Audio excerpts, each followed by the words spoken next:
recognize you and approach you for autographs? It's pretty hard not to be recognized, dear. Sure, they walk up to me like well, I'll give you an example. If you want to walk with me, you'll see yourself. I say, let's see, it's now 11:30. Let's go over to the Students' Union building because I want to buy some notebooks. And we'll be back by, well, it'll take about 10, 15 minutes to do. I guarantee you, I go over there, I'll be back here at 2 o'clock. Because they walk up. It's fun to be recognized. I worked all my life to be recognized. I'm not going to fight it now. Yeah, I can never understand these actors that ask for their check before they go on and they put another act on to sing the last song while they're in their car going to their plane. I've never, that's a new kind of show business for me.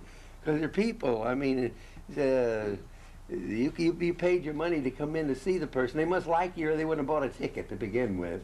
So I try to be as friendly. I don't try to be. I love people. Like I said, I just love people. You're my family, actually. I went into your homes for like 37 years on radio and television. You don't invite your relatives over that often, you know. So you become a family. When you sit and you think, I wonder if they'd like that. Would they be offended if I did that and so and so?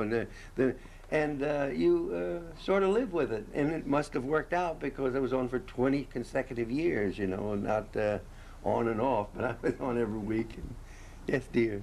How do you get through the days you don't feel like being funny? You don't want to go up on stage? I never thought I was funny, dear heart. I never did. I never looked at it that way. I just walk out on the stage.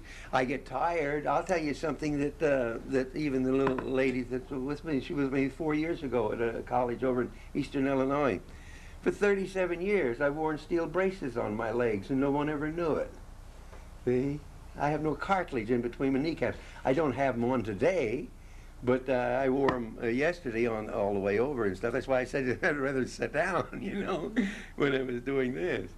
But no, it doesn't bother me if I can, because I always look around. I say, you know, my legs hurt, but I see somebody that has a seeing eye dog, and I said, yeah, I feel great today, you know. Yeah. Like I say, each breath's an adventure with me. Yeah. Got any more questions? Yes. Are the medicine shows the same as the old Chautauqua tradition? No. I explained a minute ago what it was. It was on a platform. Chautauqua was more or less a local people getting in with the people who were traveling with the show. And they did plays and medicine shows. It was more like a repertoire, where they did sketches. Each one did a specialty, and then you held a chart for the doctor while he sold the medicine, you know. No, it was a little bit different, but it basically, one student walked up to me at Ball State last week, and he says, where is the best place and what's the best way to get in show business? I said, get a job. Get booked in a theater and go out and do what you're going to do. I said, that's the best way. If you've got talent, they put you behind a brick wall, you'll come through it. So don't kid yourself about that, you know. Yeah. So medicine shows us, like I said, it's television now. They give a free show and sell you something. Yeah. Anyone else? Sure. I was a little surprised. He's a windy old bird, isn't he? I was a little surprised to hear what you said. Defiance to God. It can't mean brotherhood, or it can't mean success. How can you put anything in a closed fist? I said, if you really want people to know, say you're either number one, put up a finger, number one, or do this. And then the sign language all over the world, people will know. They all know what this is, and the communists use it. They put different words underneath what they're saying when they see the students all at football games and stuff. And they say, the members of our party. And I've heard it. I was in Russia.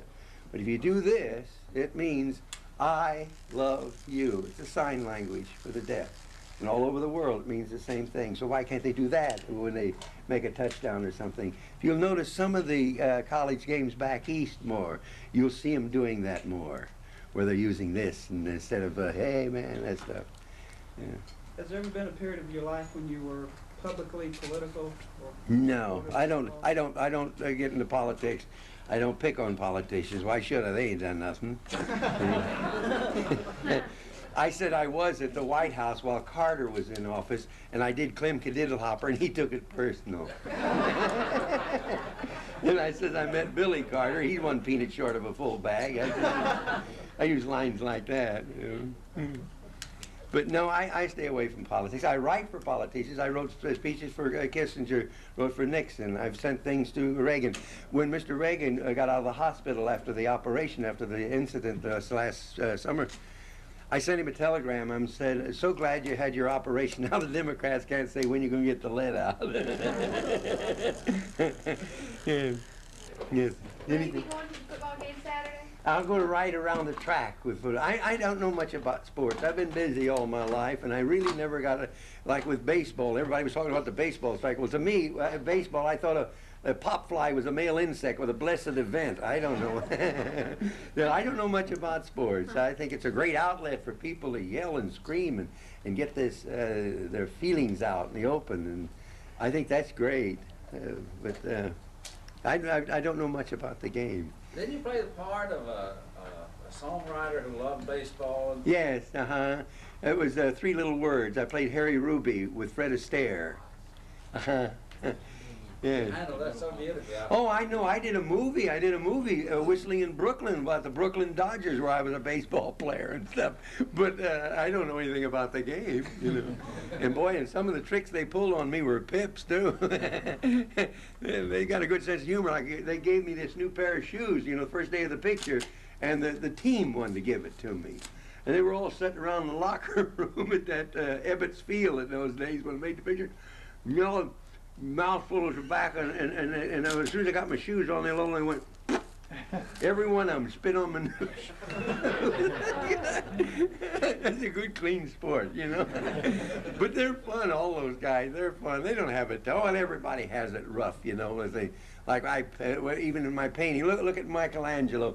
Laid on his back for 7 years painting that Sistine Chapel, and then it was finished. The Pope came in. He says it's nice, but we're going to need a second coat. You know. It's the way I have our fun with all these things. Go ahead. Red, thank you very much. We're going to let you sit down now, maybe in the formal part of this. I wanted to remind all of you that he is appearing Saturday night at 8 o'clock in Little John Coliseum, and the ticket's still available right at a number of upstate locations. If you need any details on that, Marcia Keithland can help you with that.